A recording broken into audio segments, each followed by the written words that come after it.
कलयति नायानां दिशि दिशि वलिता पंकजमिवा मृदु मारुतचलिता कलयति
Stand there.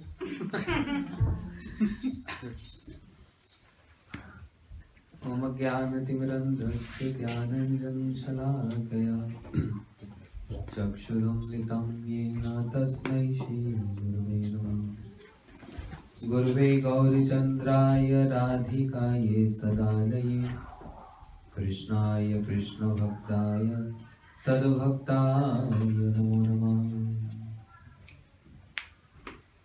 Anarpitam Charichirat Karunyavtina Kalau Samarpaitam Unnatajarasam Sabhakti Shriyam Hari Pura Sundar Vipru Sadamba Sangeetikam Sadaride Kandreshu Spurito Sachinandanam Nityanandam Namastubhyam Premananda Pradayane Kalo Kalmashnashaya Shri Janava Pate Namah Yam Pravajantam Petu Krityam Dvaipano Viraha Katurajuvaha Putreti Tanmayataya Tarvo Vinedustam Sarvabhuta Hidayam Munimanapusmi Radha Chinta Niveshinam Yasya Kanti Vilopita Shri Krishna Charanam Vande Radha Lingitam Vikraham Pramada Madana Leela Kandare Kandarate Rachayati Navayuno Dandamasminada Iti Kilkalanath Lagna Kastya Dyodami Nijanikat Devasam Tehi Govardhanatam Nijanikat Devasam Dehi Govardhanatam Shri Krishna Chaitanya Prabhu Nityananda Shri Advaita Gadadhar Shivasadi Gaur Bhakta Hare Krishna Krishna Krishna Hare Hare Hare Rama Rama Rama Hare Hare. Once again, Hare Krishna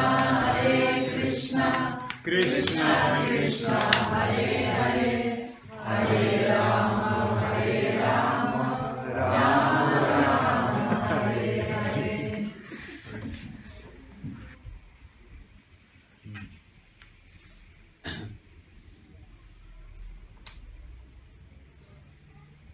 Yesterday,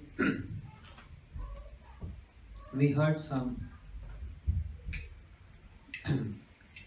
pastimes of different perspective of reciprocation of Krishna being done to his devotees. And we hear that the reciprocation which Krishna has for his devotees is something more than what devotee offers to Krishna. There are many examples to illustrate this fact, but there is also some pastime from Srimad Bhagavatam which also illustrates this fact that how he reciprocates in abundance, or we can say 3 times more than what is expected. Srimad Bhagavatam explains about the pastime that anything which is offered to the Lord has the same significance and same worshipable as Krishna himself. Any garland being offered to Krishna, the tulsi leaves, flowers, food preparations, any tadya vastu which is one with Krishna has same importance as Krishna himself. Tadya vastu means tulsi, flowers which is offered. Tadya vastu means the Ganga, the Ganges, which flowing from the lotus feet of the Lord. Tadya vastu means Srimad Bhagavatam, which is not different from Krishna. Tadya vastu means One who has surrendered his life to Krishna, that means he is pure devotees. Any offense towards the Tadya Vastu of Krishna is directly offense to Krishna. To illustrate this, once Durvasa ji, he brought one garland which was offered to the Lord, and he saw Indra was riding on an elephant. And Durvasa felt that because he is king of all demigods, I should greet him with this garland. He offered Indra this garland of the Lord. But Indra did not give any respect to that garland. And he kept on the forehead an elephant. An elephant shook his head. The garland fell down and elephant crushed that garland with his feet. Was offense. It was not an offense of elephant. It was the offense of Indra who was a cause for this. And seeing this, Durvasa immediately cursed Indra. You have no respect of the garland offered to the Lord. You don't know how Durvasa came to know the importance of all. Because it is already, he has seen in the example of Bali Maharaja. When he was running here and there for protection, and he came directly to Krishna for protection. And he heard directly from Krishna, the glories of his devotees. Durvasa, sadhu hidim mayam, sadhu hidim tamham. Sadhu resides in my heart and I reside in the heart of sadhu. Mad anatra vina jananti. I don't know anybody except my sadhus, and sadhu don't know anybody except me. We are very closely, intimately related to each other. Because the sadhus have controlled me, captured me in their heart.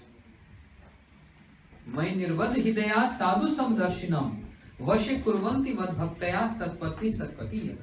Just like a chaste wife controls by her service, her loving mood, the chaste husband. Both conditions has to be there. The wife has to be chaste, a husband has to be chaste. Just like a wife controls the husband, in the same way my devotees who are chaste. Chaste means one-pointed. They don't know anybody except me. They are one-pointed. So they control me in their heart. Therefore, Durvasa, if you seeking protection, then go to my devotee, Amrish. So Durvasa ji understood the glories of devotees and all the Tadya Vastu amongst Tulasi, Bhagavad, Ganga and devotees. Yeah. So Durvasa cannot tolerate this offense of this garland which is offered to the Lord. And Durvasa cursed Indra for that. Yeah. May you he cursed. May you get devoid of all your beauty and your opulences. The demons are always in an opportunity to attack to demigods. And when they came to know about this, the demon attacked on Swarga, the heavenly planet. And all the demigods along with Indra, they have to run away from there and hiding. And the demons, they captured heavenly planet. They captured that. Demons headed by Bali Maharaja. Now,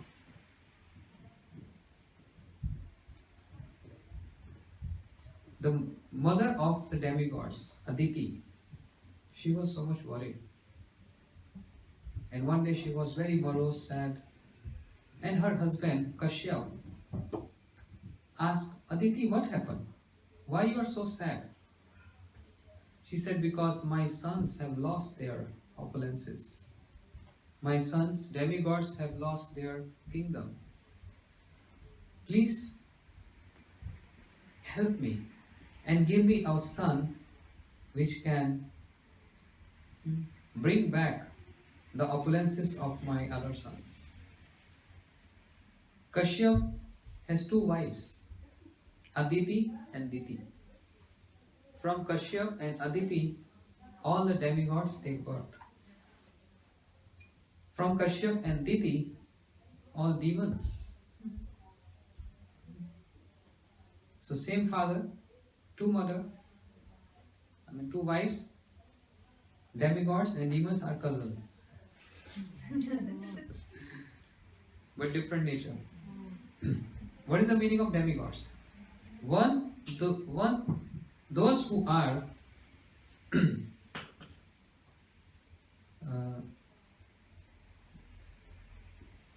have so much mode of goodness. The mode of goodness is prominent, in other words. Who are demons? The mode of ignorance, the mode of passion is very prominent in them. And because of these modes of nature, they are known as demigods and demons. So it is very much spontaneous. I mean, they also have passion, but mode of goodness is very prominent. And in demons, mode of ignorance is very prominent. Okay. Now, Aditi, when she approached Kashyap for this, Kashyap gave one advice to Aditi. You can follow one vrata, one vow, payo vrata. Can only drink milk for certain days, maintain purity, worship Lord, and very soon you will get son. So Aditi followed this vrata for 12 days, and after that she served Kashyap Rishi, and one of the incarnation of Bhagavan, Vamana Bhagavan, he appeared in the family of Aditi and Kashyap Bhagavan. Srila Vamana Bhagavan ki Jai. So effulgent, very effulgent Brahman, because he took birth after Indra. That's why his name is Upendra. Up means younger brother. This is an adjective into Indra. So he became the younger brother of Indra. And he said, Mother Aditi, I know the reason why you have invoked me. She said, please bring the kingdom of my sons back to them, because it is now under the control of Bali Maharaja. Vamana Bhagavan, carrying umbrella and one commando, water pot, he is approaching Bali Maharaj, who was performing huge yagyas, big yagyas. Who's telling Bali Maharaj to perform yagyas? Demons never perform yagyas. Shukracharya, the Gurudev of demons, Shukracharya. He knows everything, but he is always taking the side of demons. So Shukracharya is provoking, he was telling all these demons to perform yagyas. And Vamana Bhagavan, somehow or the other, he is approaching this arena where Bali Maharaj is performing yagya. Seeing the effulgence of Vamana Bhagavan, seeing the effulgence, all the Brahmins, all those demons who were sitting there performing yagya, they stood up in honor. They thought the sun god is coming. It was so much, he was having so much effulgence. Sun god is coming. But Bali Maharaj understood, no, it's not sun god. Some divine, effulgent Brahmin. He's Vaman Bhagwan, when Bali Maharaj, he also stood up in honor. Because I spoke on a first day, standing up in honor of a great personality gives very good results, rewards, spiritual benefits. So they know this custom, to welcome that effulgent Brahmin, that he is not an ordinary Brahmin. And when Vaman Bhagwan coming very close to the arena, Bali Maharaj paid obeisance to Vaman Bhagwan. He said, Brahmin, most welcome in my fire yajna. Most welcome. Tell me, how should I help you? And what shall I give in donation to you? Vaman Bhagwan immediately, how he came to know I am here to ask something from him? How he came to know? And he asked, how you came to know I am here to ask something from you? He said, just by your appearance. You are a Brahmin and carrying this donation pot with you. It is very easy to understand that you are here to ask something from me. So don't hesitate. Whatever you need. If you need kingdom, I can give half of my kingdom to you. If you need cows, I can give so many cows to you. If you want to get married, I can find a beautiful girl for you in my kingdom and get you married. See the mood of Bali Maharaj. He wants to offer everything, whatever he needs. Even he wants to offer his kingdom. So much generous. Because I told day before yesterday, a person is known when he starts speaking. We can understand a person the nature of a person when he starts speaking. Bali Maharaj was performing yajna. How we can understand the nature of Bali Maharaj? We can only say he is a demon. Because in a dynasty, demon dynasty. But you see what he is ready to offer to a Brahmin. He don't know, he is Vaman Bhagwan. He don't know till this point. But he is ready to offer everything to him. Half of my kingdom I can give you if you want. This shows, and those who come to seek donation, charity, they are very tricky and clever. They're very tricky. So Vaman Bhagwan understood, just by seeing me, he is willing and he is ready to give half kingdom. I got to know his nature. So through the example of Vaman Bhagwan, he is teaching to the world how you should approach to get donation. It's a part of bhakti. How we have to maintain the centers only through donations. We are hearing like 70 liter milk is coming here every week. Yeah. It's a part of seva. You see, our Param Gurudev, at the time of Bhakti Siddhanta Saraswati Thakur Prabhupada, he sent so many of his disciples to ask Diksha. And Param Gurudev was hanging one donation box was in his neck and wandering in the streets of Calcutta and getting coins as donation, putting on his donation box which is hanging on his neck. Early, after Mangal Aarti, his chanting and morning prasadam start. And he comes back in the evening. He's skipping his lunch. He's not eating that. Whereas other devotees are coming back for their prasadam because they're hungry. They're also doing this Bhiksha Seva, collection.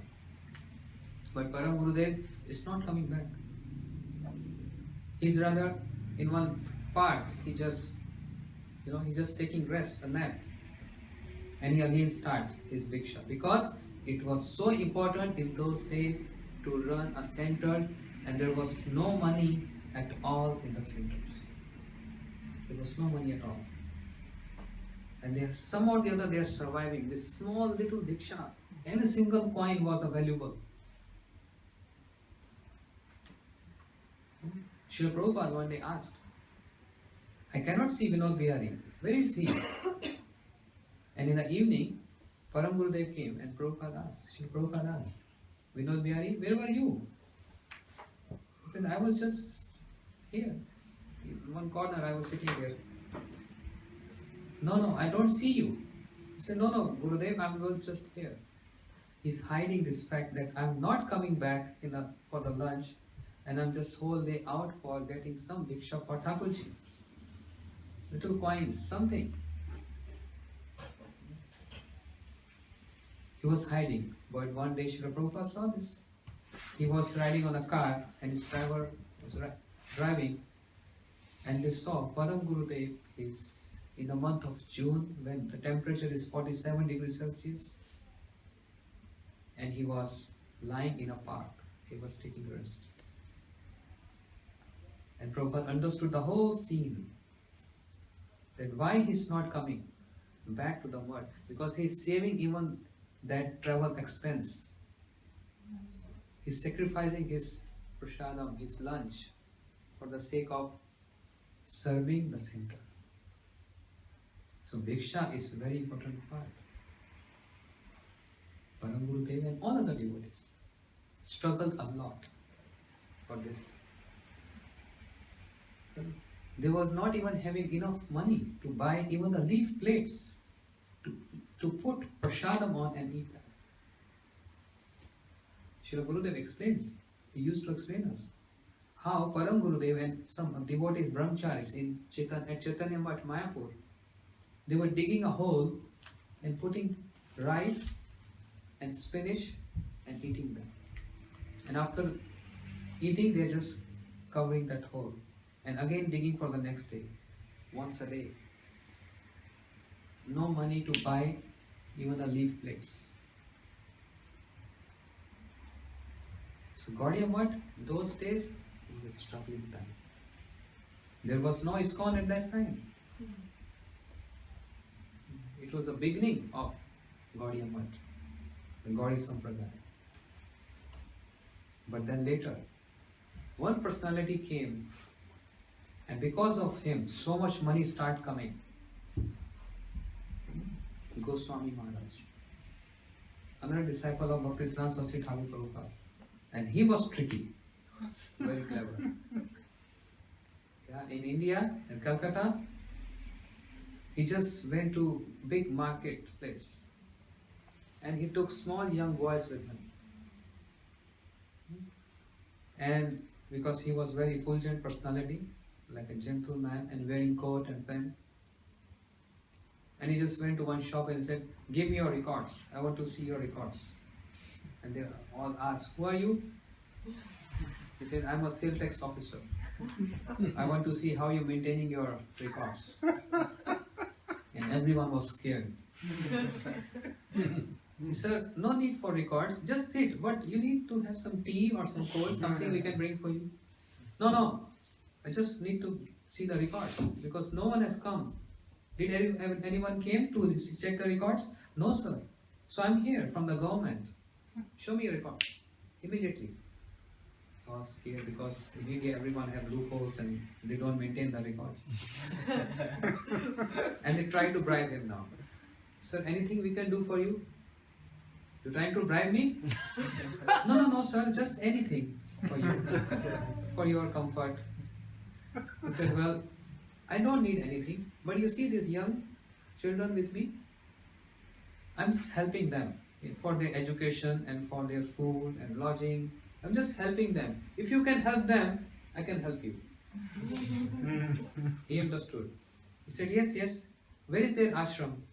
And Srila Maharaj, Srila Goswami Maharaj, who also came to Britain prior to Srila Swami Maharaj for preaching,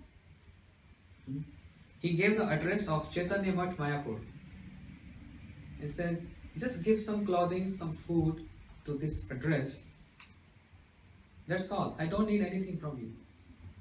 And shall I go to other shops or are you going to inform them? He said, no, sir, you just sit here. And immediately he called all the other shops. Hey, sales tax officer is here from the government. He's going to check all the records. So better, you should all bring some. He's not here for money. He's not that kind of. He's not. Just bring clothing, food and all these things. Grocery. And it came in the lorries, like 3-4 big lorries full of. And they drove all the way to Chaitanya Math, Mayapur. When the driver stopped at the gate, he asking the brahmachari who was present at the gate, "Is this the address? Chaitanya Math, Mayapur? Srila Bhakti Siddhanta Saraswati Thakur Prabhupada?" He said, "Yes." "Oh, we have something for you. These lorries are full of grocery and other things, so it's meant for you." He said, "No, sorry sir, maybe you are wrong address." We have never seen our life so much. We have never seen our life so much.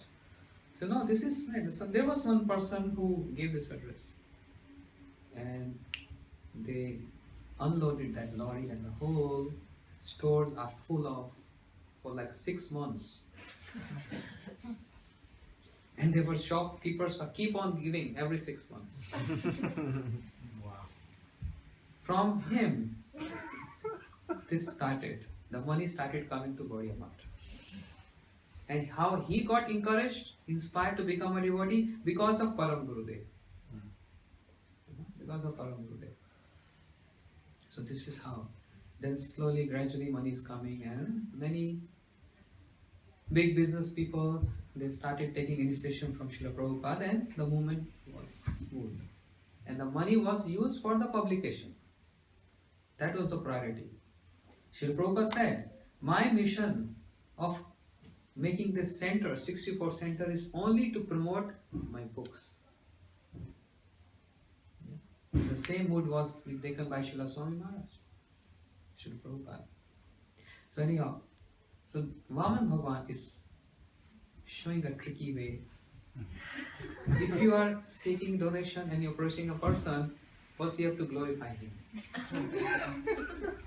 And not only him, but to glorify that person who has a say in that dynasty, in that family.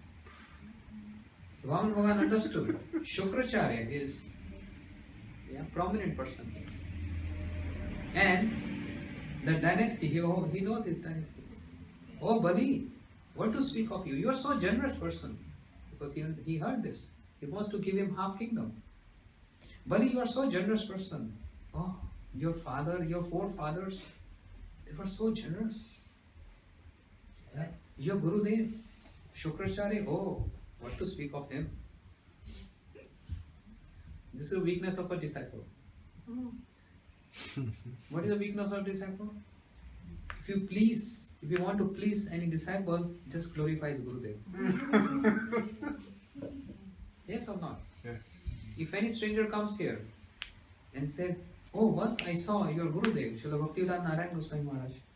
Oh, such wonderful Harikatha. He was down to earth." And you can just offer that person anything. You are ready to offer him anything. "Oh, you glorify my Gurudev." You know, this is the weakness of a disciple.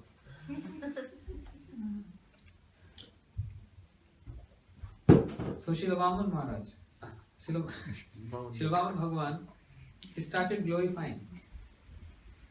And Bali Maharaj became very impressed and gave him a seat. He said, "Yes, but how can I help you? Just come to the point." Vamana Bhagavan said, "Well, this is the right time, because this is also to have to be considered. The right moment we have to ask. Not before that and not after that. Right moment." So when he saw Bali is now very much impressed and he wants to give, he said, "This is the right time." He said, "Yes, Bali, if you really want to give me something, I just want a piece of land which is measured by my feet. Just 3 feet of land, only measured by my foot, not anybody else." And Bali Maharaj smiled. Bali Bhagavan, Bali Raja, the king Bali, he said, with these 3 tiny feet, you want 3 steps of land? You cannot even stand in that area. And what are you going to do that? I will do bhajan. I'm not very greedy Brahmin. I'm very much satisfied only with 3 feet of land. That's all I want. This is what I want. Bali said, again you can think of, I can give you again something more which you want. He said, no, I'm very much satisfied with this. He said, okay, I can give you. This is nothing. You came to such a big king and you're asking only this small thing, 3 feet of land. It's very easy for me to give. But Vamana Bhagwan said, no, not like this. You have to take a sankalpa, a vow, that you will not take your words back. You have to give a sankalpa, promise. He said, no need for sankalpa, no promise. This is very small thing which you are asking from me. He said, no, but I need a promise. Okay, as you wish.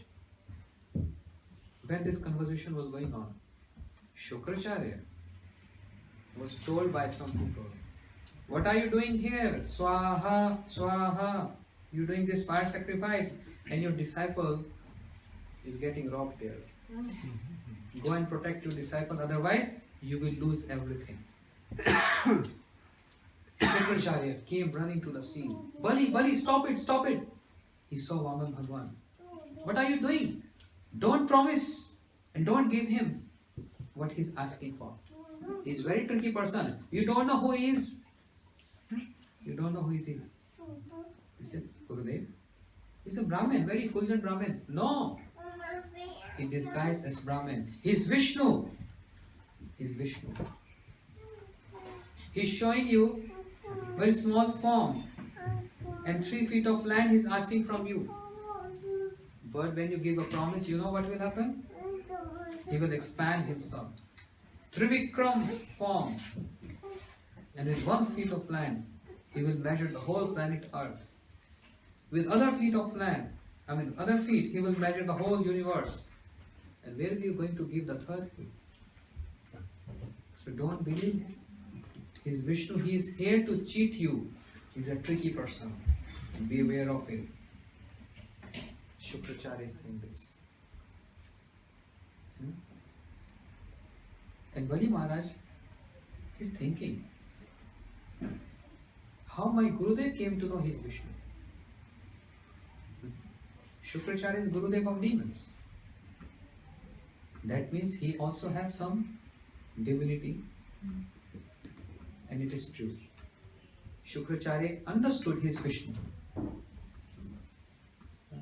But is attached to his disciple and his opulences. But also, in other words, in commentaries, Shukracharya was also bona fide in terms of the demons.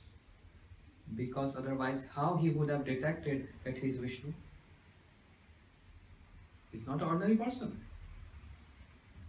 But Bali Maharaj is saying, Gurudev, you're always inspiring us to surrender to Vishnu.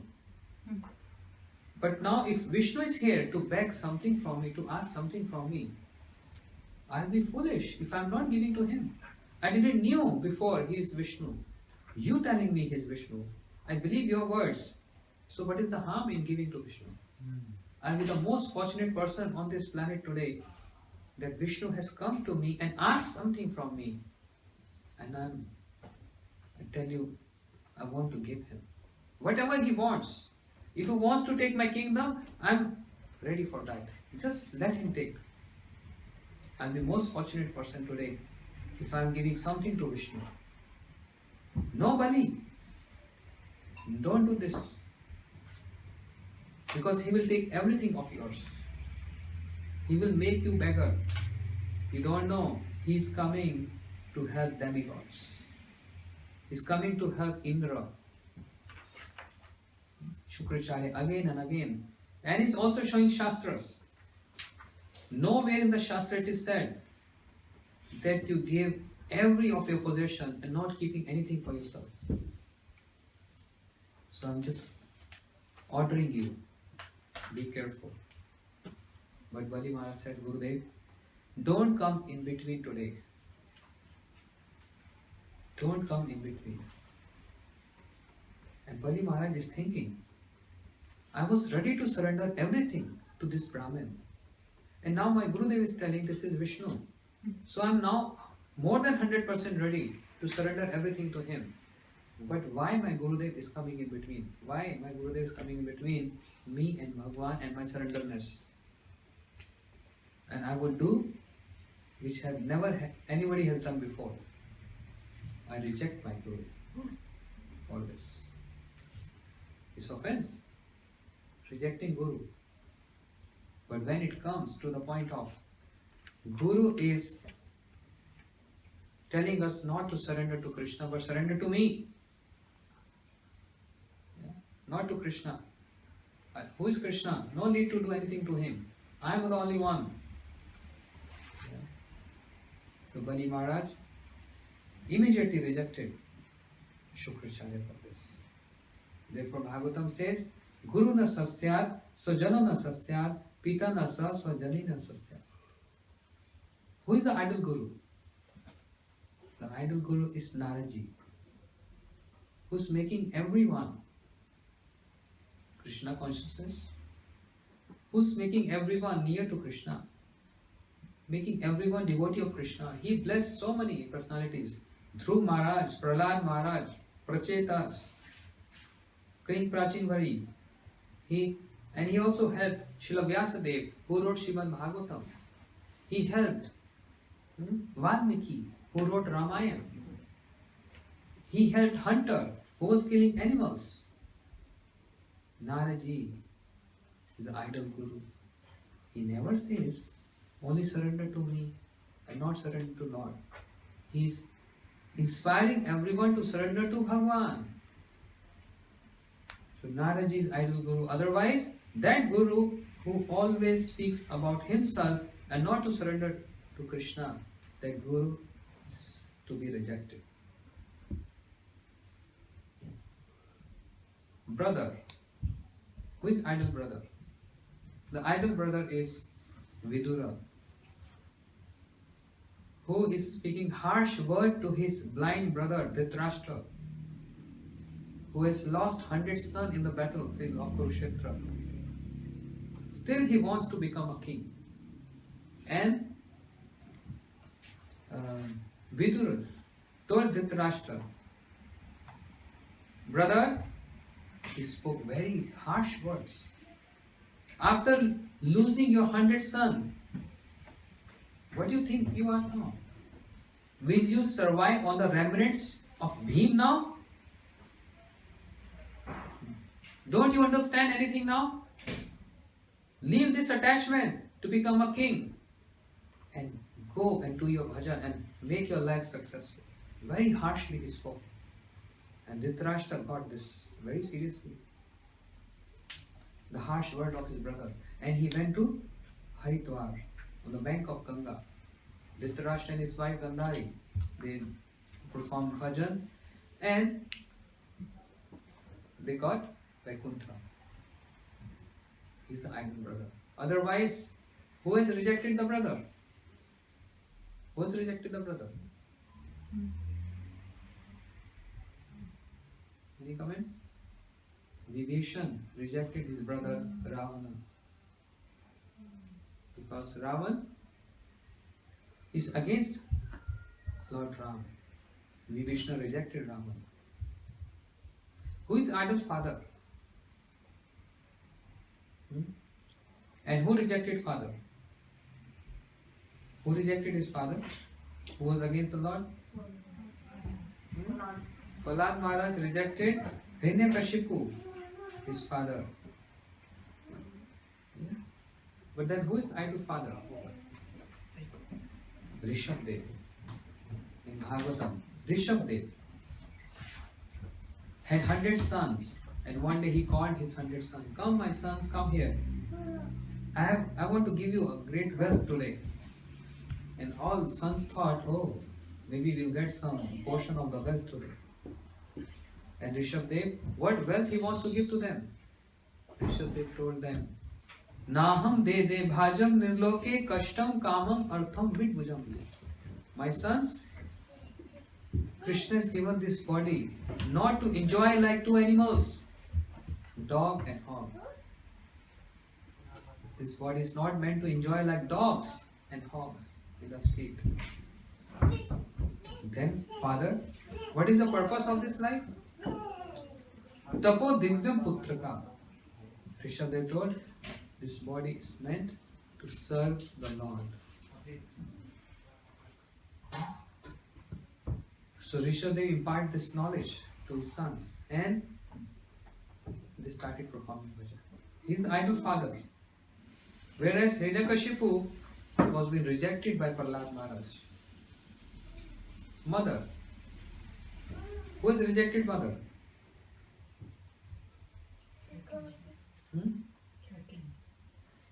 Bharat Maharaj rejected Kakai. Yes. But then who is idol mother? Suniti, the mother of Dhruv Maharaj. Suniti is not stopping her son Dhruv to go to forest. Can any mother do that? Even if you're a 5-year young boy, if he wants to cross the street, will mother allow? No, my son. And Suniti, she's a queen. And she is seeing my son Dhruv is leaving me and going to forest, where he will not get any good facilities, where he will not get any comforts, and where there will be many wild animals, there will be scorpions, there will be snakes. Where he is going to eat, no consideration. If he is going for a very high purpose, I should not stop him. Big heart, Suniti, idol mother. Whereas, just like Bharat Maharaj rejected Kakai, that mother has to get rejected. So these are examples. Guru na sasyat, swajano na sasyat. Pita na sat, swajanani na sasyat. That mother, that brother, that father, they all have to get rejected if they are against. So Bali Maharaj has rejected his Guru, Shukracharya. Rejected his Guru, Shukracharya. Gurudev, I am not going to hear you. And if Vishnu is here, I want to surrender everything to Vishnu. So he took his commander and there was water and he's trying to take a sankalpa, a promise. But Shukracharya entered into that water pot that I will not allow the water to come out. He wants to protect his disciple for some other reasons. But Vamana Bhagwan said, oh Bali, what happened? Why the water is not coming out from your water pot? And he pierced one piece of grass and Shukracharya lost one eye. He lost one eye. And Bali Maharaj gave a sankalpa, promise. Yes, with a promise, I offer you 3 feet of land, measured by your own small, tiny feet. And Bali Maharaj, Vamana Bhagwan became so pleased. Oh Bali, all glories to you, all glories to you, all glories to you. You are so generous. And this is what happened, what his Gurudev has predicted. Vamana Bhagwan assumed Trivikram form, huge form, expanding, expanding, expanding, touching the skies. And with 1 foot, he measured the whole planet Earth. The other foot, he measured the whole universe. And immediately Vamana Bhagwan ordered his carrier Garuda, bind Bali. He's a liar. He's a liar. He promised me to give 3 feet of land. With just 2 foot, I've measured everything. Bali, where I will keep my 3rd feet? Tell me. You are a liar.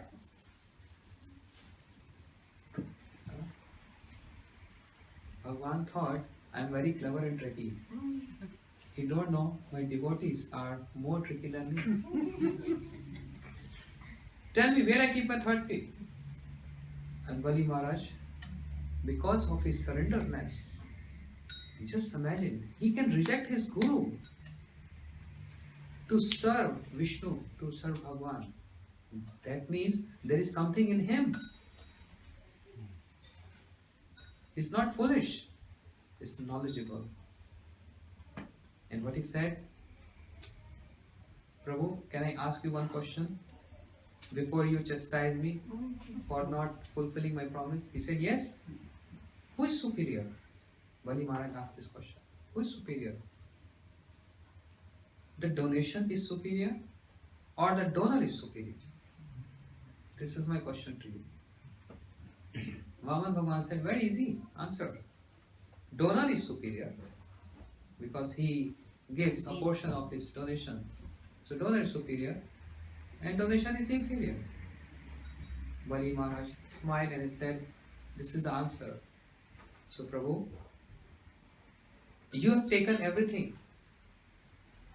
What I had, you have taken everything. But this donor is still present here. So Padam Tritiyam Kuru Se Menijam. Place your third feet on my head. Because you said donor is superior. So you only have taken my possessions. But I'm still present. I'm not offered myself to you. So I'm offering myself to you. Place your third feet on me. Vamana Bhagavan, what I said? I have to place my feet on the head of Bali Maharaj. So what is the problem in that? Big problem. There are many ways how Krishna reciprocate and give blessings. His merciful glance. From far distance, if his merciful glance on someone, the person gets liberated. Or by giving blessings to put his lotus hand on someone's head. But to place the lotus feet on someone's head, it's not so easy. Very rare. Very rare. He never places lotus feet on someone's head. Lakshmi is always massaging his lotus feet, but never ever he placed the lotus feet on the head of Lakshmi. Even she is not blessed by such opportunity. Prahlad Maharaj was being placed, his Narsimha Bhagavan places lotus hand on the head of Prahlad, but not his lotus feet. Yeah. Shri Raghunath Das Goswami approached Nityanand Prabhu. And what Nityanand Prabhu did? He intentionally placed his lotus feet on the head of Raghunath. That means when the Lord, when Bhagavan is very much pleased to someone, very much pleased to someone, he gets so much impressed and controlled by that devotee, then he places lotus feet on someone's head, not before that. There are many ways of blessings. Glance, putting hand, or from his heart he wish. But placing lotus feet on someone's head is not easy. But in this example, Bhagavan was bound to put his lotus feet. Because he said, tell me where I will put my third feet. He said, yes, put here. And now he's bound to do this. And he's placed his lotus feet on the head of Bali Maharaj. And just when Bali Maharaj got the touch of his lotus feet, he was totally blessed, surrendered.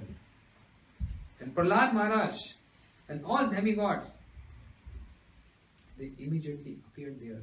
And Prahlad Maharaj said, Prabhu, even I did not got such an blessings from you. Even Lakshmi did not got such opportunity. How my grandson Bali got this great fortune to receive your lotus feet on your head, on his head? How is possible for him? Bhagavan smiled, and he again came back to his original form and said, Bali, I am very much impressed to you. So he released that bondage of that rope where Garuda has binded Bali. He released him. He said, Bali, I just wanted to get this kingdom to fulfill the desire of my mother Aditi.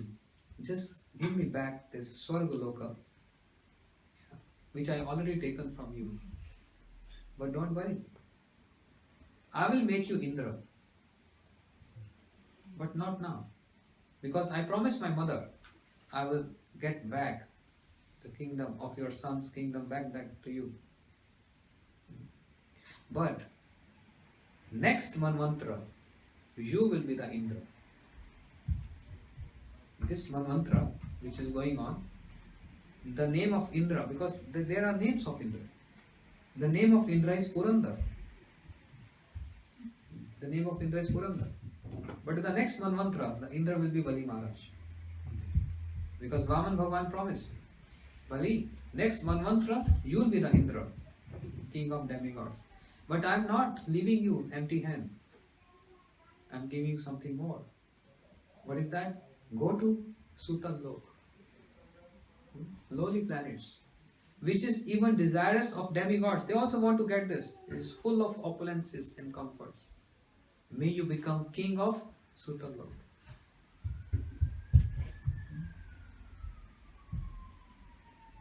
So please calculate what Bali got in return of one surrenderness to Bhagavan. He got 3 benefits. 3 reciprocations. Reciprocation in triple. What Bali what Bali offered to Bhagavan? Only his mood of surrenderness. Even knowing the whole episode was going in front of Vamana Bhagavan, even knowingly that his Gurudev is chastising him, correcting him not to surrender, but still Bali Raja, the king Bali, he offered everything. And what he got in return? 3 benefits. And what are those 3 benefits? One is, at present he will become the king of Sutal Lok.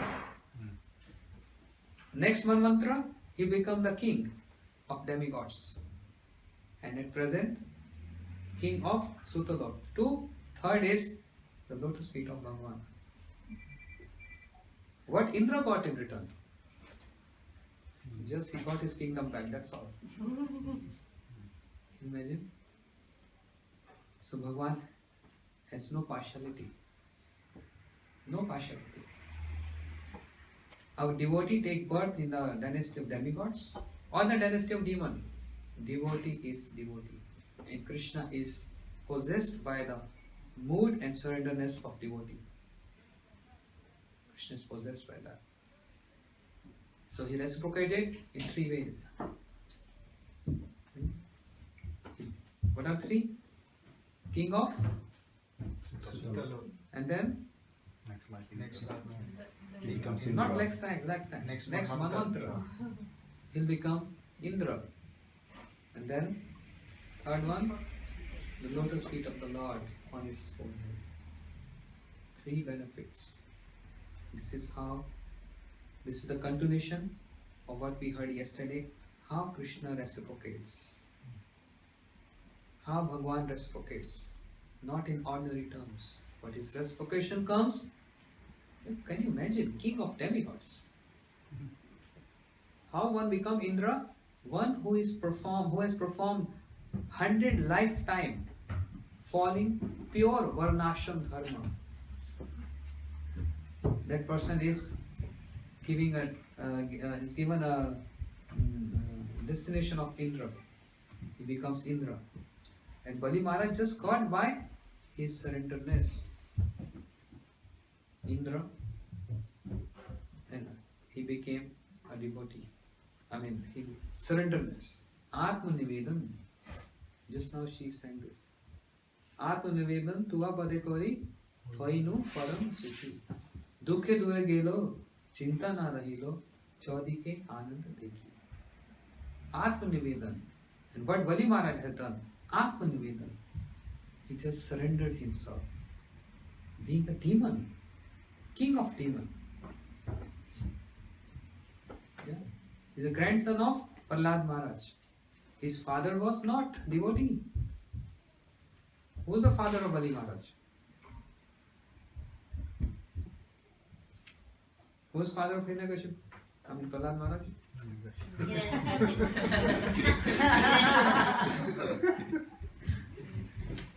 Hiranyakashipu's son is Prahlad. Prahlad's son is Virochan. And Virochan's son is Bali. Bali. Two father demons and two sons devotees. This is how Bhagavan reciprocated. And now Ratnavali, the daughter of Bali Maharaj, when she saw small young Brahmin boy, she has a desire that I feel like taking this boy on my lap and feed this boy with my milk, breast milk.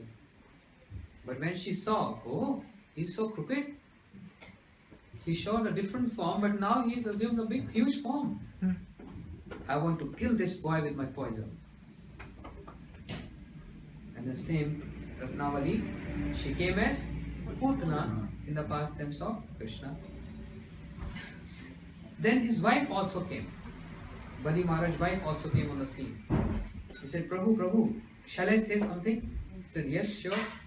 Actually, my husband has not given any donation to you.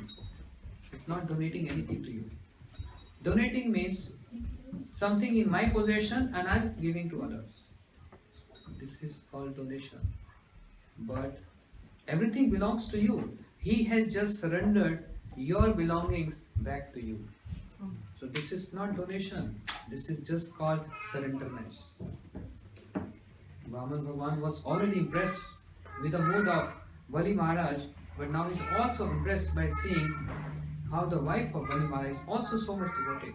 So oh, this whole dynasty is full of devotees. Yeah. How come? Because just like a big person is a rich person and he has servants, and he tells his servant, go and get water. And servant is bringing water. He said, no, not like this. Bring in a silver cup. And servant is getting the silver cup. Not like this. Put in a tray and bring like this. Yeah. The way that person wants his servant to get served, servant is serving him. The servant is not bringing the silver cup or water or a tray from his own home. What he's doing, he's offering everything belongs to the owner back to the owner. From his kitchen, he said, my husband has also done like this. You said, I want 3 feet of land. Yes, you can take. No, not like this. By promise. Okay, by promise. Whatever you said, he just fulfilled your promise. So he is not having any mistake. He is fully surrendered to you. Vamana Bhagavan said, no need to tell this. I have seen this. Yeah. But not only these 3 reciprocations, but there is something else which Bali Maharaj also requested. He said, Prabhu, I also want to say something. He said, you also? Tell me what you want to say. Now because I have surrendered to you, I got attached to you. I don't want to leave you. Now you're sending me to Sutalok, lowly planets. I don't want to go alone. You also have to come with me. What? I have to go back to Vaikuntha. My Lakshmi is waiting for me. No, Prabhu. Because where will I go? I'm just surrendered to you. You are only my everything. You have to come with me. And just you have to stay all the time at my doorstep. Not as a guard, but just you have to sit there, because whenever I go out or when I come inside, I just want to have your darshan. Please give me this boon. Because you promised me, whatever I will say you will fulfill. Because I fulfill your promise, you have to fulfill my promise. Vamana Bhagavan got stuck with this. At Sutalok, he is guarding the gate of his devotee, Bali Maharaj. He's just standing at the doorstep. That's why in India, many Vishnu temples, you see the sculpture of Vamana Bhagavan is there at the gate, the doorstep, because of this pastime. This is the desire of Bali Maharaj, that we are demons. We will be always in ignorance and passion.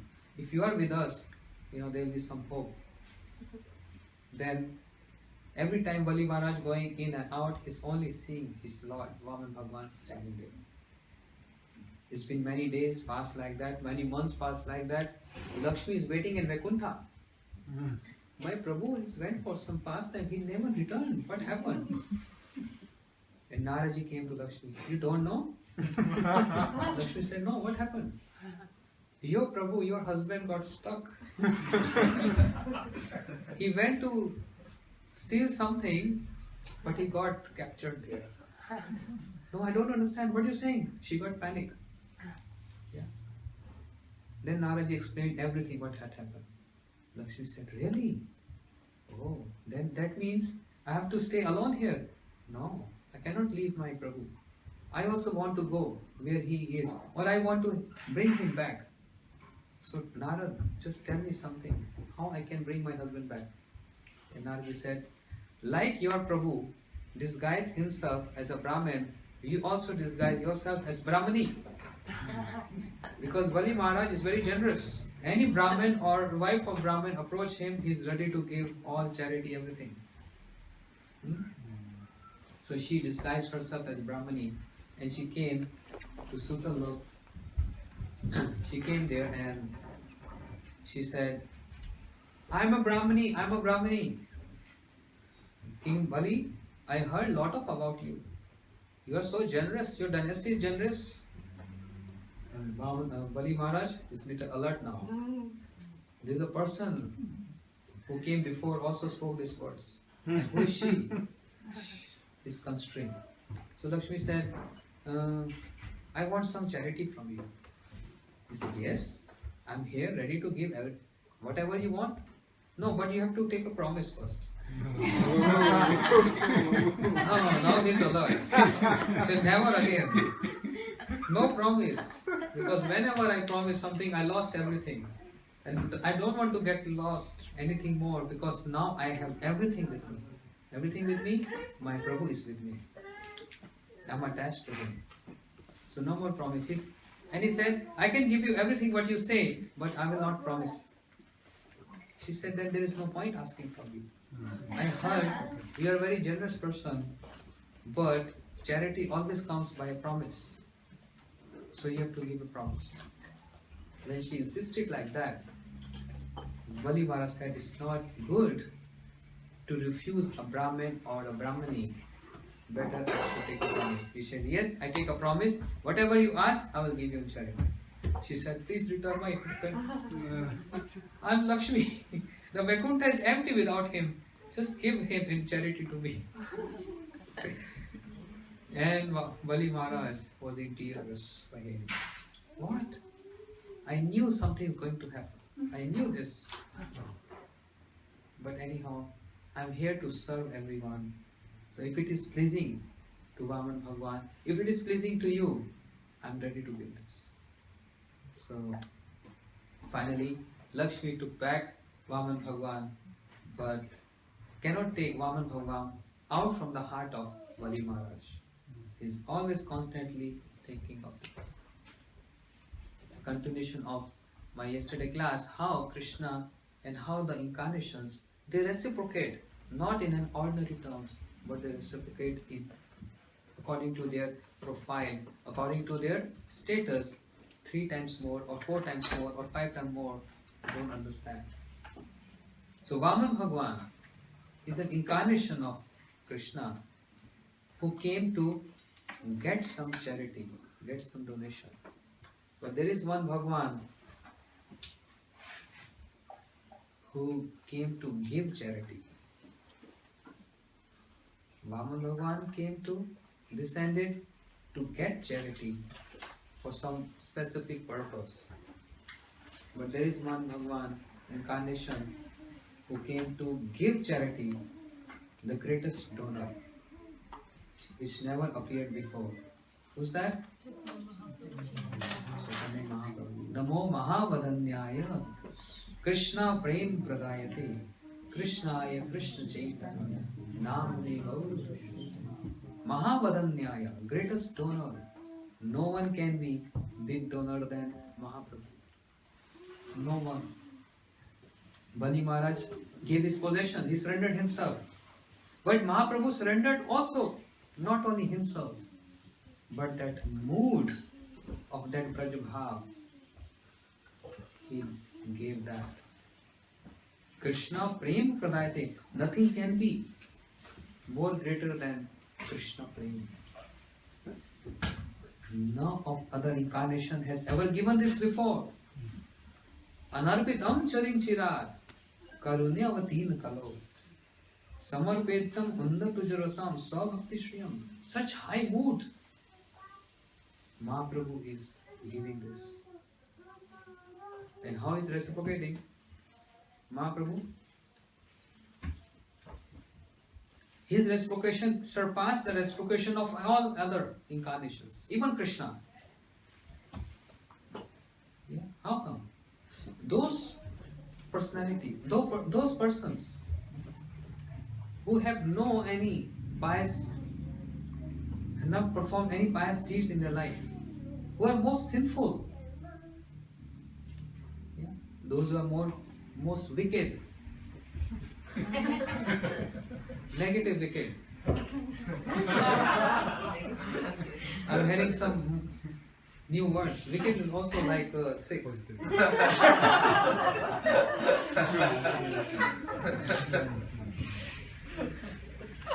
Jagayan Madai Markhe Premande Eman Dayalu to Nai. Shri Nityam Prabhu, Shri Mahaprabhu, Param Karuna Pahu Duijana Nitai Gaur Chandra. Both Shri Nityam Prabhu and Mahaprabhu, most generous. And Nityam Prabhu is most generous than Mahaprabhu, who is only giving. Unnatu Jarasam Swabhakti Shriyam. Unnatu Jaras. Tattav Bhav Ichamai. That Rati, that Manjari Bhav, Shri Chaitanya Mahaprabhu is transmitting. And freely, whoever wants, take. For example, many times I give this example. Just like a very generous king, he announced to his subject, today I feel like giving all my possessions. Whoever comes in the street, I'll be riding on an elephant. And whatever reservoir or containers you have, bring from your home and collect all the diamonds, gold and silver I have in abundance. I just want to give. And everyone came. The street is full of people. They're bringing their containers. Someone is bringing this big, that big, small, whatever they have. And this king is throwing diamonds, gold, silver. But there was a poor person standing far distance. And the king asked, hey, why are you standing there? Come here. All these people, they are getting so much from me. Why are you standing there far distance? Don't you want this? Yes, I want it. Then why not collecting? Sorry, king, I don't even have a container. I'm so poor. I don't even have a container to hold this. Why not telling me? You would have told me. And immediately king ordered his minister, give him a container as much big as he wants, and I will fill that container with my valuables. The example of that king is Mahaprabhu. Mahaprabhu is generous. And he brought this wealth from Golok Vrindavan. Diamond, gold, silver, Prem Bhakti, Bhav Bhakti, Sadhan Bhakti. As much as container, qualification you have, come and take this from me. Freely. Take. Yeah. So many came. Sarva jiva hoilo par preme ravata se, preme ravata se. All I'm seeing, so many got liberated by accepting this prema dhan, the wealth of prem from Mahaprabhu. So just like that, but one poor person, a beggar, was standing and king called him. We were also standing far distance. and watching this, how Mahaprabhu is distributing this wealth. We are just watching this. Huh? He's getting. And Mahaprabhu mercifully glanced on. Come here. What are you looking for? Everyone is getting. And what is your problem? I have no container. I have no qualification to hold this wealth which you are distributing without any consideration today. I have no qualification, Mahaprabhu. So why not telling me? Huh? And Mahaprabhu ordering his ministers. The minister of Sri Chaitanya Mahaprabhu is Srila Gurudev. Gave him qualification. Mahaprabhu ordering. And Gurudev, to distribute that qualification, is pondering whole world. Srila Gurudev, Srila Bhaktivedanta Swami Prabhupada, Srila Bhakti Pramod Puri Goswami Maharaj, Bhakti Rakshak Siddhar Goswami Maharaj, Srila Bhakti Vigyan Bharati Goswami Maharaj, all these acharyas, pure devotees, what are they doing? They are ministers of Mahaprabhu. And they are wandering every street, every corner of the world. And what they are distributing? Qualifications. How much big container or qualification you want? I am here to give. Because I am ordered by my authority, Mahaprabhu, to give them qualification because I want to put my wealth in that container. And Gurudev is approaching us. He is knocking our door. We are not knocking his door. He came in person and knocked our door, our heart. How much qualification you want? And as much qualification as we needed, Gurudev has supplied us. And in that qualification container, Mahaprabhu is throwing his jewels. Now it is on me. How much I can take? King is generous. There is no fault at King. Mahaprabhu is generous. Still, Sarva Jiva Hoilo Par Premera Vatasi. And then Podiya Rohilo Lochan Apanar Doshi. Only I am there with my own faults, my own shortcomings. I am not able to get this prema well, the dhan. Golokera prema dhan. It's because of my own shortcomings. No one is fault. No one's mistake, my own mistake. But there is a hope. And that hope is given by Srila Gurudev. This is how Srila Gurudev and Acharyas are reciprocating to us.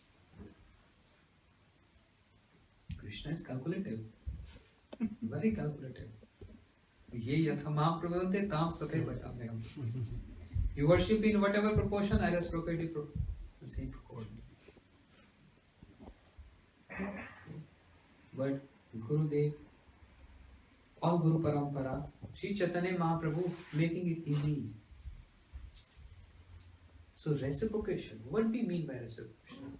Since yesterday we are only hearing Sudama got opulence, that fruit seller got opulence, and Draupadi also got what? Sorry. She got saris, means she got protection.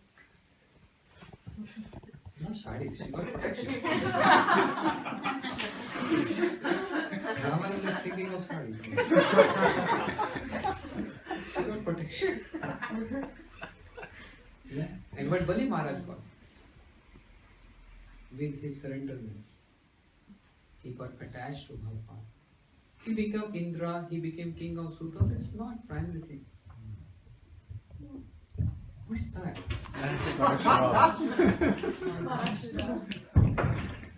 He lives outside. No problem, let her hear. Yes. This is a pastime of Srila Vamana Goswami Maharaj. Once he was in a big pandal, was arranged a series of Harikatha, and there were many people assembled there, thousands of them. And on the stage were many sannyasis and brahmacharis. And Srila Vamana Goswami Maharaj, he was like a acharya, and he was a big seat, and he was a microphone, and he was speaking Harikatha.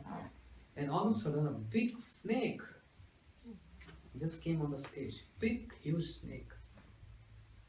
And everyone was start jumping here and there and taking either sannyas, danda, made that snake. And Srila Vamana Goswami Maharaj stopped them. No! Nobody is going to harm the snake.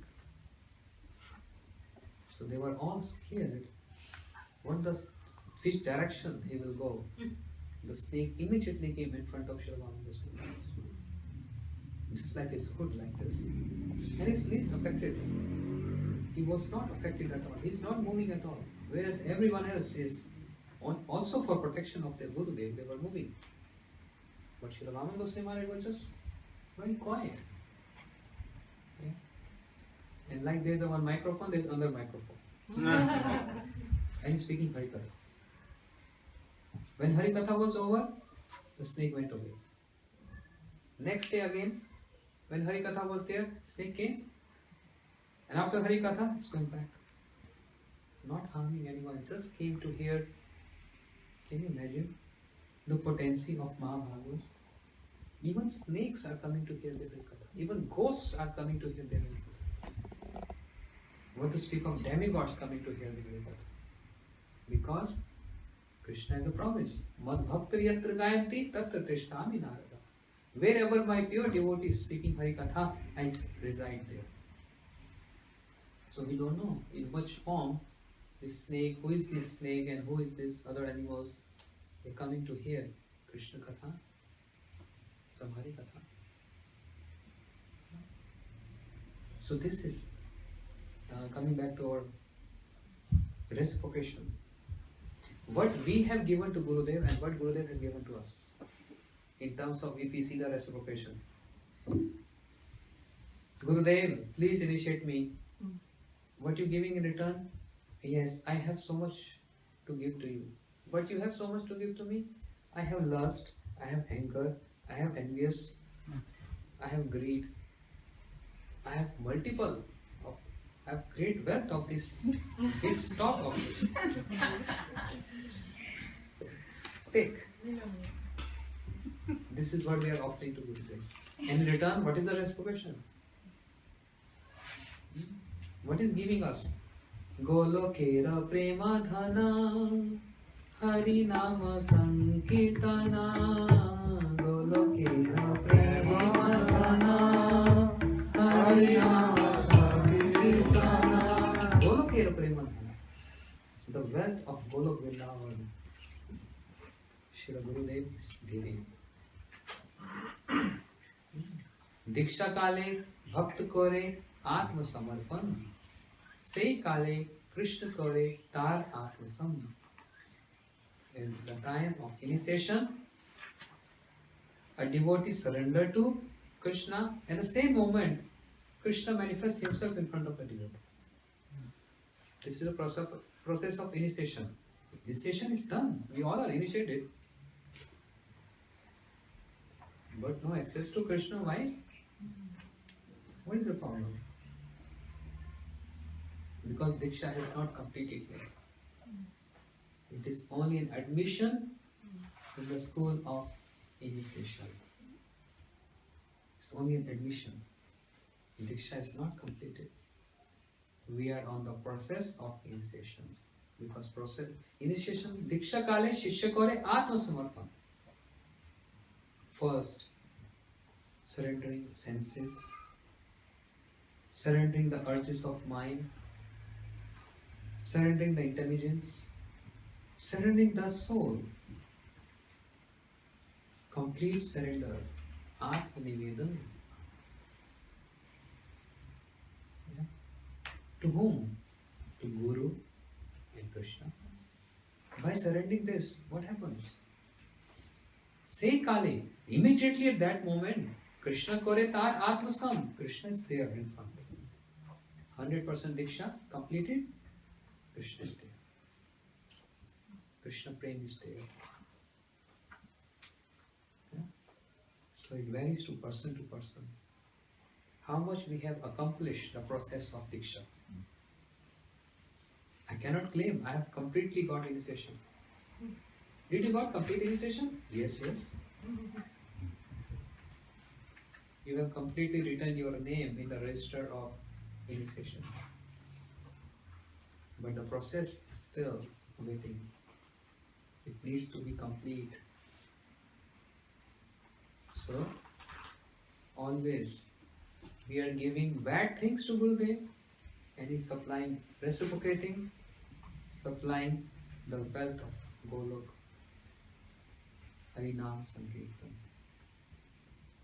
There is no other way, no other way, no other way. Kalo nasteva, nasteva, nasteva gati. Harinam. Harinam. Always Harinam. Whenever there is an opportunity, sitting together, Sankirtan, being alone, chanting or singing, while driving, while cooking, while even walking, you have to practice chanting holy name verbally, in mind, whispering, just absorbing. Hare Krishna, Krishna Krishna, Hare Hare, Hare Rama, Rama Rama, Hare Hare. Iti Shodashka Namna Kali Kalmash Nashana. There is no other way, no other way. And other term of reciprocation is, one time one sannyasi was there and one grasta was there. A grasta paid obeisance to sannyasi and sannyasi paid full flat obeisance to grasta. He said, Maharaj, what are you doing? I am a grasta. Why are you paying obeisance to me? He said, why you paid obeisance to me? Sannyasi asked. He said, because you are a renounced person. You are in renounced order. It's my duty to pay obeisance to you. The sannyasi said, you are also in renounced order. It's my duty to pay obeisance to you. No. I stay with my family, my wife, my children. I'm working. How? I'm not in renounced order. You are in renounced order. The sannyasi said, do you know the meaning of renounce? He said, better you explain. Because you are in renounced order. The sannyasi said, okay, you tell me, answer one question. Is Krishna superior or the material world is superior? He said, Maharaj, very simple answer. Krishna is superior and material world is inferior. So that's why I'm saying, you are more renounced person than me. Because I have only renounced material world for the sake of Krishna. You have renounced Krishna, the superior thing. You renounce Krishna for the sake of material world. So you are a big renunciate than me. That's why it's my duty to pay complete obeisance.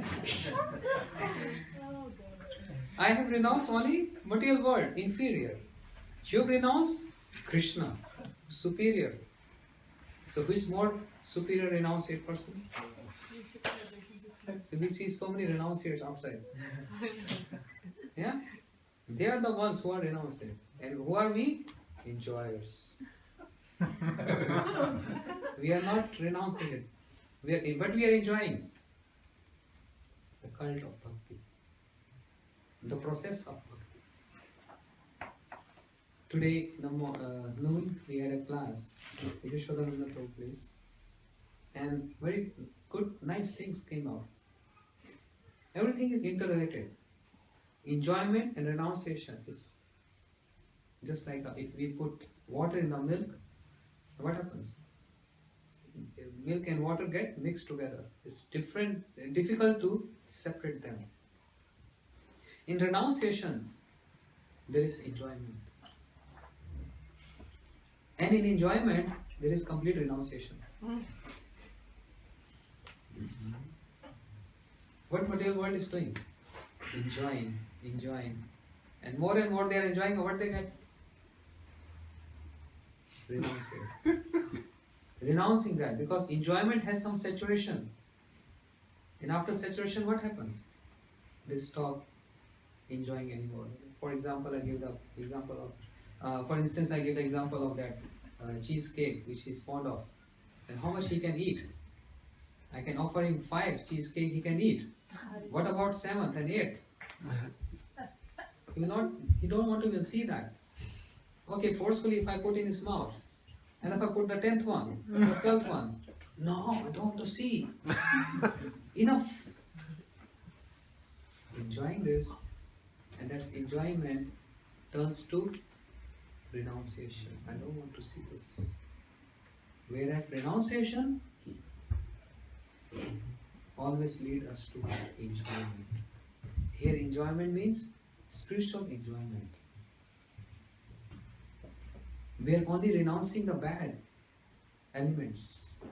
Lust, anger, greed, envy. And what happens after renouncing these things? Yeah? More and more opportunity of enjoying for what? Spiritual processes. The spiritual practices. That enjoyment which is going on in that spiritual area. The enjoyment which is there with associates of Radha and Krishna and Radha Krishna alone. We get access to that enjoyment. And once we get access to that enjoyment, what happens? The enjoyment falls.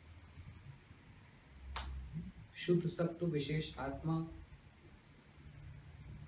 The Shuddha Sattva descends from the heart of eternal associate to the heart of a sadhak.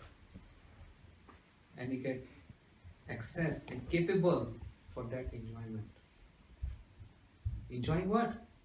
The pastimes of Radha and Krishna. But not only the pastimes, the name, the form, the qualities, pastimes, and the associate of Radha and Krishna. We start with the name. If someone can question me, why are you putting this word enjoyment? I'm not saying. Shishashtakam first shloka. Pratipadam Purna Amrita Swadanam Sarvat Sumapanam Param Vijayite Shri Krishna Sankirtanam. By Krishna Sankirtan, chanting the holy name, what? Pratipadam. Every step there is complete enjoyment, or other word is relishing. Aswadanam. So it starts with a name, then the form, then the qualities of Krishna, then the pastimes of Krishna. So the seed of this is holy name. Everything sprouts from the seed. The whole tree emanates from a seed. Tree has branches, flowers, fruits, leaves. Yeah? And from where this tree came out? From the seed. To the seed of the beautiful form of Krishna, the qualities of Krishna, the complete pastimes of Krishna, the nature of the associates of Krishna, their contribution, their services, all emanates from that seed of Krishna. Seed, and that seed is Hare Ranam, Hare Ranam, Hare Ranam Eva Kevalam. Holy name. That is the seed, which is very easy.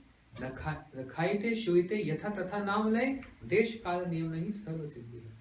While eating, while lying down, yeah, while bathing, at every place, this holy name can be served. Gaur Premanand. Shri Krishna Naam Sankirtan ki Jai. Sachinandan Gaur Hari ki Jai. Shri Ganagamatas Maharaj ki Jai. Tomorrow we will hear another reciprocation. This, my tour to London, since very first day we have started till now. It's almost how many days? 5 days? Yeah. We were hearing different aspects of reciprocation. Tomorrow we hear some more reciprocation in the form of pastimes of Dhiraj Govardhan. He also reciprocated. He also reciprocated. Yeah. So tomorrow will be our last class here. So What time? 4 o'clock. 4 o'clock. Okay, 4 o'clock, and we hear Giriraj pastimes, because he also reciprocated in many ways. In many ways, we'll go in detail to hear tomorrow. Bali Maharaja ki. Thank you so much. Any questions, Maharaj? You have time for questions? But you came so late, you didn't heard the whole class. Can you have a question? Huh?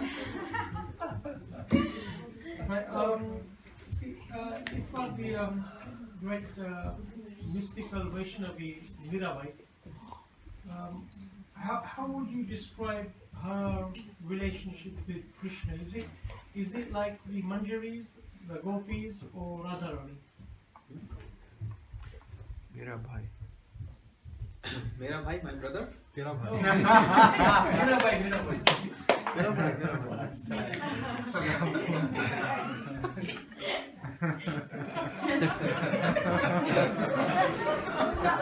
मैं आपका भाई हूँ, कोई बात नहीं।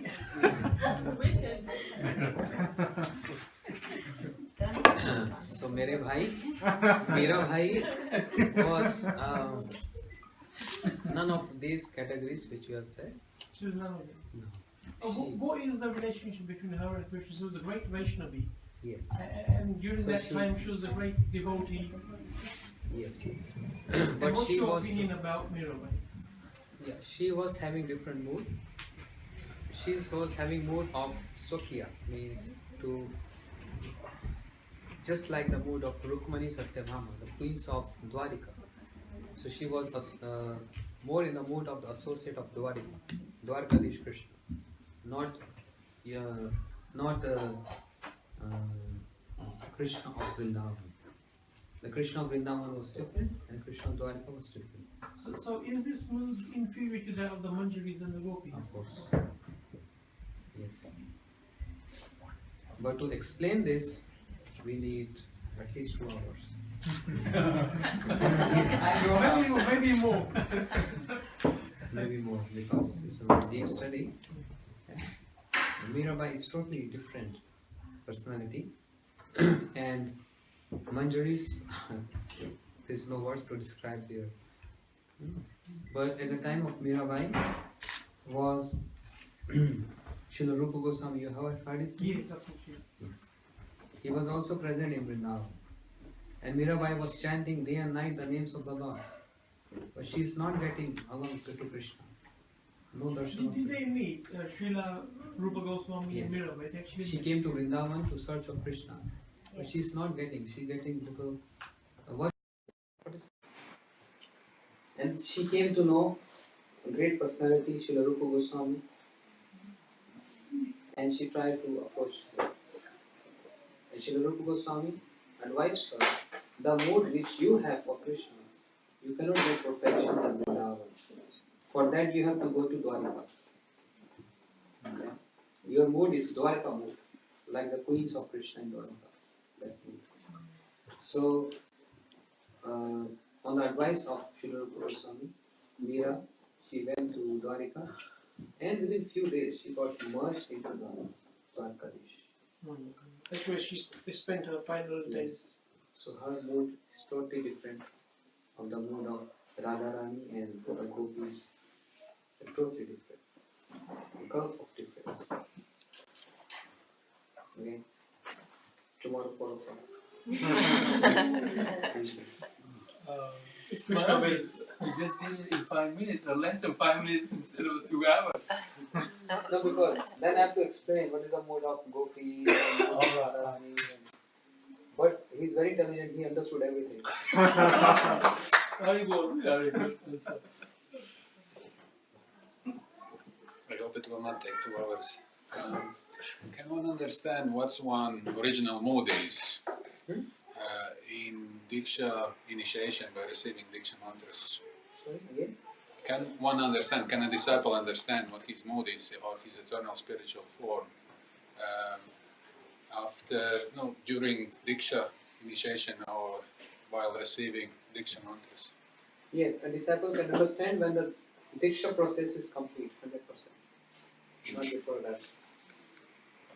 And from Diksha mantras, can he at least have some idea? No. No? It is only by completing the process of initiation, that moment he will understand this, not before that. This is our line. This is what is told by our acharyas. And my personal experience also, because I'm chanting this mantra for many years, and nothing is manifesting. Huh? So it will be only manifest when complete Diksha process is complete. Even if someone comes and tells me, there was a big discussion with some devotees when I was in New York about if someone will tell you and reveal you what is your spiritual form while you chanting this mantra. So if someone even reveals to me, what benefit it will give to me? What benefit it will give to me? If I know I am so and so, then what? Then what? Oh, you are certain manjari, like Rasgulla manjari. So if I come to know this is my form, then what which will affect my sadhana? How it will affect my or encourage me to do more practice? If I am on a process of inspiration, encouragement, rather I will follow this process of sadhana more seriously to attain that. But according to Srila Gurudev, Srila Bhaktisiddhanta Saraswati Thakur Prabhupada, that's the reason why there were so many people who did not like the preaching of Srila Prabhupada, because he was cutting these arguments. Not possible, not possible. How we can jump to that? How we can jump to that? Not possible. And even I come to know, then what happened? What will happen there? I'm going to chant the same mantra, my routine will be same. Same lust, anger, greed and this. It will not affect anything. It will only come by sincerely practice and prayers. Okay. By repeating the songs of Narottam Thakur Prarthana, by Srila Bhakti Thakur songs, repeating that, and serving like Srila Gurudev and other acharyas have served their Guru Parampara. Only in that case we can get. This is the opinion. This was the opinion of Srila Gurudev, and I 100% believe in this opinion. I have no doubt at all. Maharaj, a bit of an intrusive question actually. Could you tell us? But your talk is over. The last one, yeah. Could you tell us a little bit about yourself and how were you always Krishna conscious, or was there a particular event or some situation that turned you towards Krishna, or was your family always Vaishnava and? There will be no benefit hearing about how I became devotee. They may be. No. Of course. Better we should hear how Srila Gurudev, Srila Prabhupada, all our acharyas, my Guru Maharaj, how they were. You are humble. Me? You don't know, I'm very arrogant. Yes, Prabhupada. I think, correct me if I'm wrong, I think I read somewhere that one should never ask a sannyasi about his previous life before he became sannyas, but rather should only ask who is his guru and where is his mat. I've read something similar to this. My Guru Maharaj, Srila Bhakti Pramod Puri Goswami Maharaj, who was a very prominent disciple of Srila Bhakti Siddhanti Saraswati Thakur Prabhupada. And my Guru Maharaj joined Srila Prabhupada in year 1980. He saw his Guru Maharaj, Srila Bhaktisiddhanta Saraswati Thakur, on that day when Srila Prabhupada has just completed the Samadhi of Gaur Kishore Babaji Maharaj. He just completed that, putting him on Samadhi. And that moment my Guru Maharaj came to Mayapur and saw Srila Prabhupada. Okay, that was his first vision. But then he continuously is hearing from him again and again and again. And in year 1923, on Janmashtami Day, my Guru Maharaj took initiation and joined Srila Bhaktisiddhanta Society. And throughout his life, he was known by all his godbrothers as the embodiment of humility. And there are many pastimes about my Guru Maharaj which need more time to elaborate on. But he was very humble, very meek, and always absorbed in publication and chanting. When I got initiation from Guru Maharaj, he was almost 97 years old. Because he lived at the age of 102. So I have a great desire to see how a Mahabharata, what he do whole day. So every hour I was going inside the room of Guru Maharaj or looking from the window what he's doing. Even in the night, 12 o'clock, 1 o'clock, 2 o'clock, 3 o'clock. And every hour I see him, he was only chanting.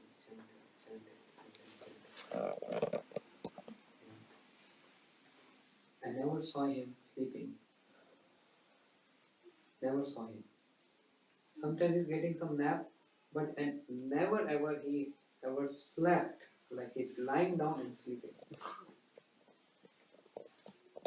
And he was always, even if he's getting a nap for a few minutes, he was just sitting and getting a nap. But I never saw him lying and sleeping for hours and hours. But he was always chanting. And Guru Maharaj used to tell us how he got this,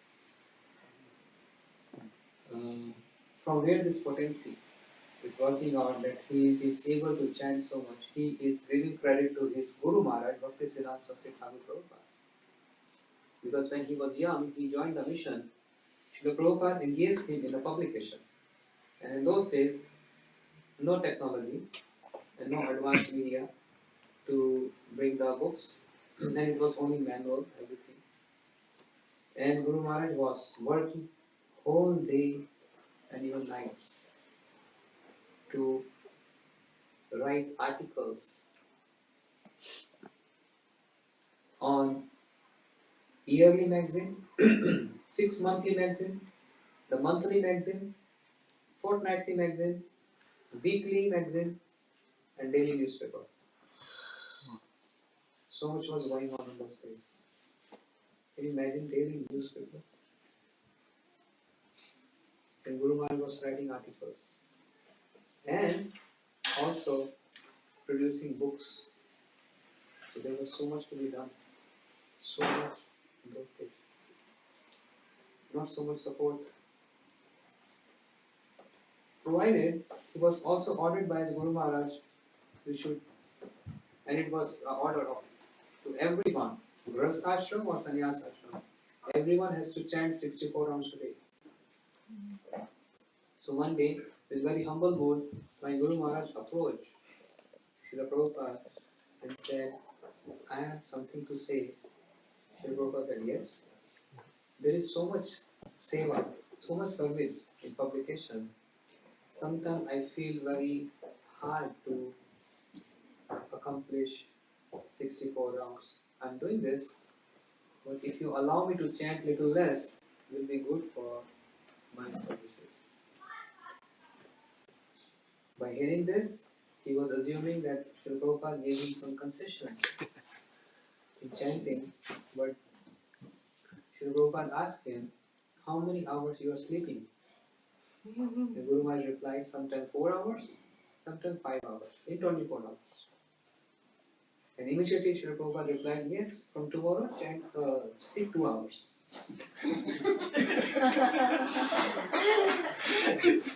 But I don't want to hear that you are chanting less than 64 hours. And I also want you to accomplish this service which is given to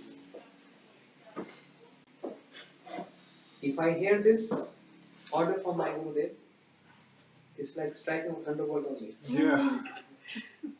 But Guru Maharaj said, I was so pleased to hear this directly from the mouth of my Guru Maharaj. Because when he ordered me, he also supplied that potency to fulfill that order.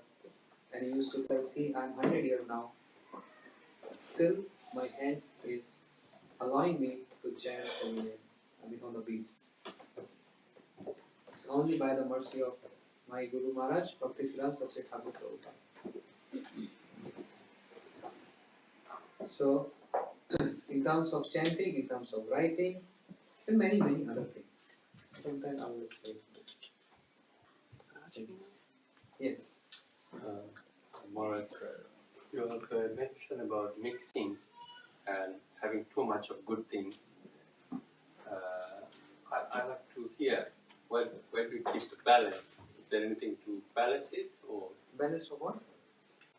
not having too much of good things, or mixing two good things together? You didn't mention about balancing. Did I? You didn't. I like to hear something to do with the balance. Because I'm not getting the point. What is a good thing?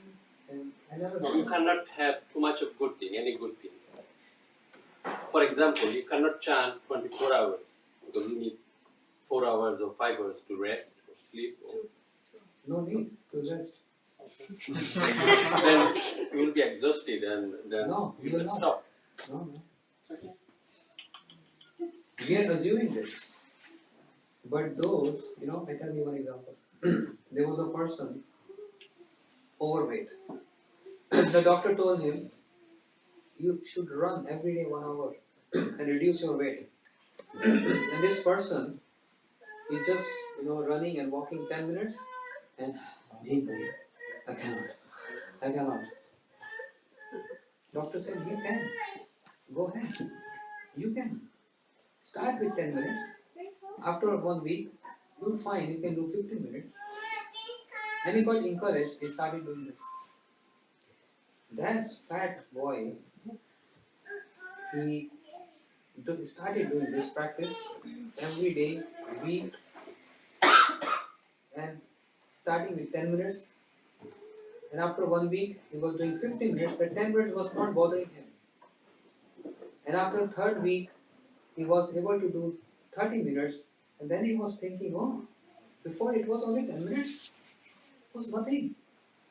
Even it takes me 10 minutes to warm up. Yeah? And 30 minutes is nothing. And then he's doing 40 minutes, 1 hour, then he go to 2 hours, 3 hours running. And then he's thinking of that day, 10 minutes. What was that day? I was even getting difficult to do in 10 minutes. Now I can do 3 hours. Why? Practice. He practiced this. This is true, I'm telling you. It's not, I'm just artificially making this. It's true. Now we thinking that I cannot do even 16 rounds of chanting is difficult for me. Why you try doing this? And one day, after practicing alone, you will feel 24 hours is too less. Why there is not more than 24 hours in a day? So much stamina. Not physical, mental. And there are many personalities like that who are chanting 24 hours, serving 24 hours, no exertion. They are not exhausted. It comes by practice. Now I can, if I think today I can do 24 hours, no. And suppose if today I am chanting 32 rounds, it reminds me of that day when the very first day when somebody handed over me the beads and told me chant 1 round every day. What? 1 round? How much time will it take? 20 minutes. Really? That 1 round was cut up. Heavy on me. And now if I'm chanting 16 or 32 or 64 and I remember of that day, 1 round? It just happened like this. In 10 minutes since.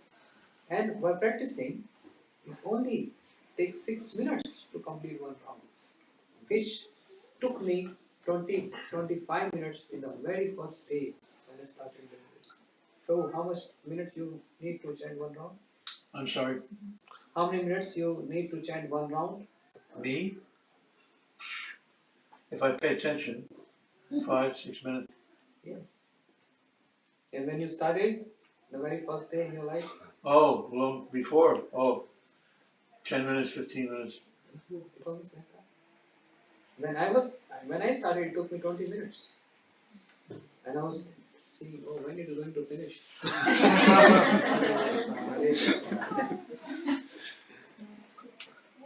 So after doing this, again and again, now it is on this level, then why it is getting finished? I have to start more. I need to do more. So it always comes by practice, and there is no exertion, there is nothing like exhausted.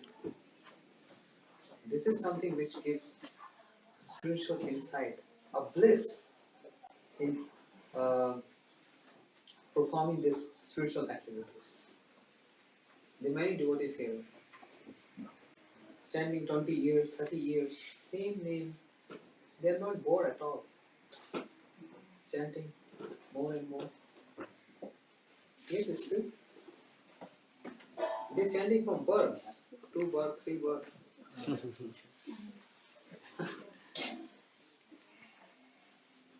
So keep on doing this, practice, and it will really help you for future. Okay? Shall we finish here?